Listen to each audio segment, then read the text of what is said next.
안녕하십니까. 밤의 속삭임입니다. 오늘 들려드릴 이야기의 제목은 끝나지 않은 식사입니다. 오늘은 익숙한 공간인 집안에서 벌어진 조금 특별하고 무엇보다 숨이 서늘해질 정도로 섬뜩한 이야기를 준비했습니다. 가족과 함께 살면서 일어났던 불가사의한 사건, 마지막에 예상치 못한 반전이 여러분을 더욱 오싹하게 만들 겁니다. 이 이야기는 어느 한 지역에 위치한 한 오래된 아파트에서 시작됩니다. 주인공은 대학을 졸업하고 직장을 다니며 부모님과 함께 살던 27살의 김지훈 씨였습니다. 지훈 씨는 바쁜 회사 일로 늘 피곤했고 하루하루 반복되는 고된 일상에 지쳐있던 평범한 청년이었습니다. 어느 날 밤, 그는 유난히 피곤한 몸을 겨우 끌고 집에 돌아와 저녁을 먹었습니다. 가족들은 이미 저녁 식사를 마쳤고 지훈 씨는 주방에서 혼자 남아 있었죠. 그날 밤 식사를 마친 후 그는 기묘한 일을 경험하게 됩니다. 사건의 시작은 아주 사소한 것에서부터였습니다. 그가 먹던 밥그릇이 이상하게도 자꾸 줄어들지 않는 것 같다는 느낌을 받은 것이죠. 그는 분명 밥을 먹고 있는데 밥그릇의 양이 그대로였습니다. 처음에는 자신의 착각이라 생각하고 별다른 신경을 쓰지 않았습니다. 그런데 그 다음 날 혼자 야근을 하고 늦게 귀가했을 때에도 비슷한 일이 반복됩니다. 밥그릇 안에는 끝없이 밥이 차 있는 것처럼 느껴졌으며 먹을수록 입안에 차가운 기운이 맴도는 듯한 기분이 그를 섬뜩하게 만들었습니다. 며칠 후 지훈 씨는 밥그릇에 남아있던 밥을 냉장고에 넣으려다 그 안에서 뭔가 이상한 것이 섞여 있는 것을 목격합니다. 그건 머리카락처럼 보이는 길고 검은 실 같은 것이었죠. 순간 기분이 나빠져 밥을 폐기하려던 그는 그 안에 또 다른 무언가를 발견합니다. 그것은 희미한 냄새가 나는 물컹한 조각이었는데 더 자세히 보니 그것은 썩은 손톱처럼 보였습니다. 깜짝 놀란 그는 그 즉시 밥그릇을 던져버렸습니다. 하지만 그날 밤부터 그는 이상한 소리를 듣기 시작합니다.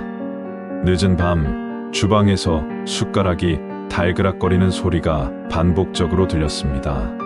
지훈 씨는 자신만 들었을 거라 여겼지만 어느새 그의 가족들 역시 소리를 듣고 그 원인을 찾으려 했습니다. 하지만 주방에는 아무도 없었습니다. 문제는 그 주방이 점점 소름 끼치는 장소로 변해간다는 것이었죠. 주방 근처에 다가가면 차가운 기운이 몰려왔고 지훈 씨는 눈앞에 어렴풋이 움직이는 형태를 보게 됩니다. 그것은 희미한 여자의 형상이었습니다. 무언가의 존재가 자신을 감시하고 있다는 느낌에 지훈 씨는 더 이상 견딜 수 없었습니다. 이에 대해 주변인을 조사하다 그는 충격적인 사실을 알게 됩니다. 그 집은 이전 세입자로 인해 흉가로 소문이 자자했던 곳이었던 겁니다. 과거 그곳에서는 한 엄마가 아이를 굶겨 죽게 한 뒤 스스로 목숨을 끊은 끔찍한 사건이 있었다고 했습니다. 그 엄마는 항상 아이의 밥그릇을 끝까지 채워주는 강박을 가지고 있었는데 결국엔 끝없는 죄책감 속에서 삶을 마감했던 것이었죠. 이 이야기를 듣고 지훈 씨는 그저 뜨거운 땀을 흘리며 아무 말 없이 주저앉았습니다. 하지만 불행은 여기서 끝이 아니었습니다.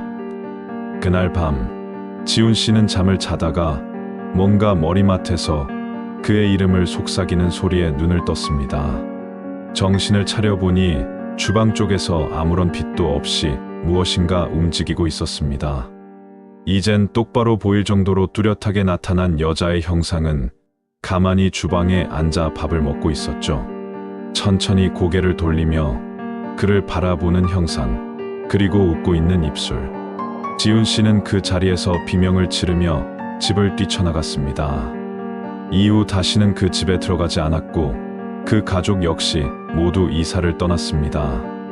하지만 그 후로도 지훈 씨는 매일 밤 그 형상이 꿈속에 나타나 웃으며 밥을 먹고 있는 모습을 반복적으로 보았다고 합니다.